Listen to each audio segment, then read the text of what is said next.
కాన్వాయ్ల కింద కూడా బాలికలు మృతి చెందిన న్యూస్ చదివాము. వాటి మీద కూడా ఆయన ఇంతే స్థాయిలో రెస్పాండ్ అయినట్టయితే నేను సెల్యూట్ చేసేదాన్ని రేవంత్ రెడ్డి గారికి. రైట్. రవికిరణ్ గారు, సో పొలిటికల్ టర్న్ తీసుకుందండి ఈ మొత్తం ఎపిసోడ్. పొలిటికల్ టర్న్ తీసుకుంది. ఈరోజు 10 జనపద్ ఇంటర్వెన్షన్ దాకా వెళ్ళింది. కారణం ఏంటంటే అల్లు అర్జున్ని మీరు భుజాన వేసుకుని వెళ్ళిపోవటం కాంగ్రెస్కి ఏమాత్రం నచ్చలా.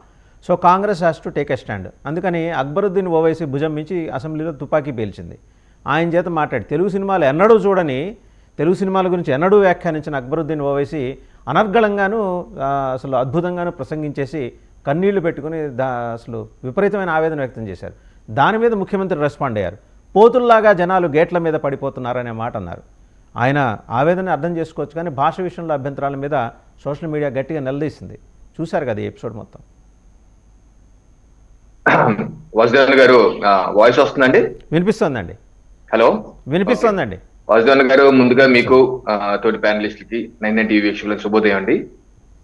ముందుగా ఈ రోజు ఉదయం పేపర్లో చదివాను, కిమ్స్ ఆసుపత్రి డాక్టర్స్ బులెటిన్ రిలీజ్ చేశారు. బాబు శ్రీతేజ ఆక్సిజన్ వెంటిలేటర్ లేకుండానే శ్వాస తీసుకుంటున్నారని, అలాగే ఆహారం కూడా తీసుకుంటున్నారని చెప్పేసి మీ పేపర్లో చదివాను. చాలా ఆనందం. ప్రజలందరి యొక్క ప్రేయర్స్, వారి యొక్క ఆశీర్వాదాల వల్ల బాబు రికవర్ అవుతున్నారు.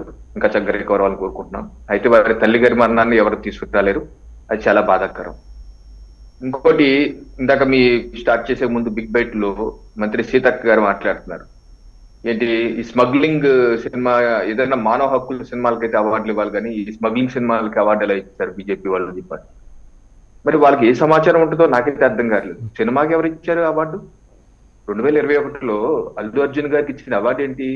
ఒక చిత్రంలో ఒక లీడింగ్ రోల్ లో ఉత్తమ నటన ప్రదర్శించినందుకు నటనకి అతనికి ఇచ్చారు అవార్డు, సినిమాకి ఇవ్వలేదే. ఆ 2021లో అవార్డు ఇచ్చింది ఎవరికి? మానవ హక్కుల కోసం పోరాడే వ్యక్తిగా ఇచ్చారు. సీతక్క గారు, మీకు తెలియకపోతే తెలుసుకోండి. ఎవరు హరించారు మానవ హక్కులు? ఏ ప్రభుత్వం హరించింది? కాంగ్రెస్ ప్రభుత్వం. ఎవరిని? నంబి నారాయణ గారిని, సైంటిస్ట్ నంబి నారాయణ గారిని. రాకెట్రీ ఇన్ సినిమా ఏ రకంగా కాంగ్రెస్ ప్రభుత్వం ఆ మానవ హక్కులు హరించి అతని మీద ఎస్పినాజ్ కేసు, దేశద్రోహం కేసు పెట్టి ఒక సైంటిస్ట్ ని రాకెట్ ఇంజిన్ తయారు చేయనివ్వకుండా మీరు సంవత్సరాల బట్టి జైల్లో పెడితే ఆయన మానవ హక్కులు పోరాటం చేసి తిరిగి బయటకు వచ్చి ఆయన మీద తప్పుడు కేసు పెట్టిన వాళ్ళని తిరిగి మళ్ళీ జైల్లో పెట్టించారు. ఆ ఇతివృత్తానికి అవార్డు ఇచ్చారు సీతక్క గారు, కాంగ్రెస్ పార్టీ వాళ్ళు. దయచేసి తెలుసుకోండి విషయాలు.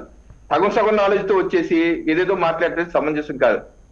ఇంకోటి, నేను మా జనసేన ప్రతినిధి శివపార్వతి గారు చెప్పిన దాన్ని పూర్తిగా ఏకీభవిస్తున్నానండి.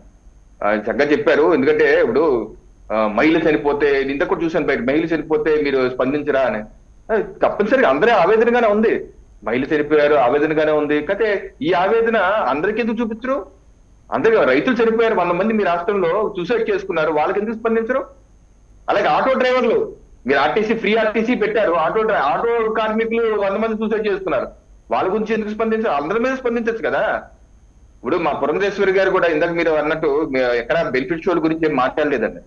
మా రాష్ట్ర అధ్యక్షుడు వారు ఏంటంటే A11 గా ఉన్నారు అల్లు అర్జున్ గారు, ఆయన్ని A1 గా చేసే విధంగా ఆయన వల్ల అంతా జరిగిపోయినట్టుగా ఎందుకు అలా చిత్రీకరిస్తున్నారు, ఎందుకు అలా చేస్తున్నారని చెప్పేసి అన్నారు. ఈ రోజు జరిగిన ఘటన మీదండి అందరూ అనేది ఏంటంటే అన్ని పక్షాల్లో తప్పుంది. అటు అల్లు అర్జున్ గారు తప్పుంది, అలాగే పోలీస్ శాఖ తప్పుంది, సంజయ్ థియేటర్ తప్పుంది,